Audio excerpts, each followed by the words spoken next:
आज का क्वेश्चन है स्टूडेंट कि if zeros alpha and beta of a polynomial x square minus 7x plus k are such that alpha minus beta equal 1 then the value of k. यहाँ पर student हमें के का value find करना है। अब स्टूडेंट अगर आप देखेंगे तो इसमें अल्फा माइनस बीटा का वैल्यू दिया है और हमें पता है कि अल्फा प्लस बीटा जो होता है वो माइनस बी बाई ए के इक्वल होता है।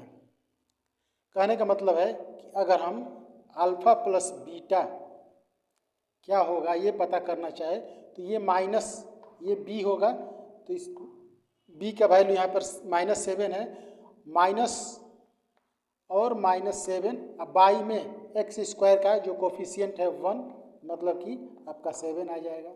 मतलब अल्फा प्लस बीटा का वैल्यू आपका 7 हो जाएगा। इसको मान लेते हैं इक्वेशन। और दूसरा इक्वेशन अल्फा माइनस बीटा है जो दिया गया है, इसको अगर हम लेते हैं जो कि 1 दिया गया है। अब स्टूडेंट इसको अगर हम एलिमिनेशन मेथड से सॉल्व करते हैं तो यहाँ पे ये दोनों कैंसिल हो जाएगा। 2 अल्फा का वैल्यू आ जाएगा आपका 8 और अल्फा इक्वल हो जाएगा 4। इस तरह से आप बीटा का वैल्यू निकाल सकते हैं।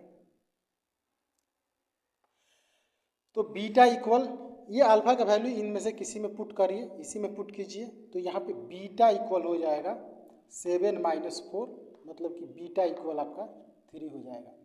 अब स्टूडेंट हमें पता है कि जो अल्फा इंटू बीटा होता है वो सी इक्वल के इक्वल होगा, c/1 के मतलब कि के इक्वल होगा। अब यहाँ पे अगर देखें तो अल्फा का वैल्यू 4 है और बीटा का वैल्यू 3 है।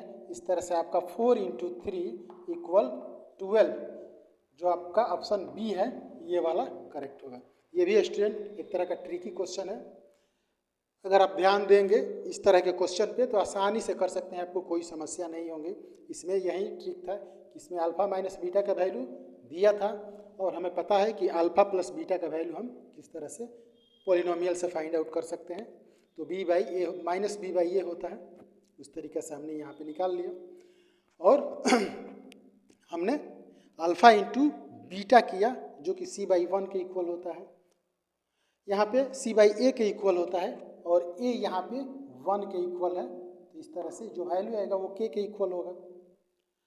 आशा करते हैं आप लोग समझ गए होंगे। फिर भी अगर कुछ कन्फ्यूजन हो तो आप पूछ सकते हैं। धन्यवाद।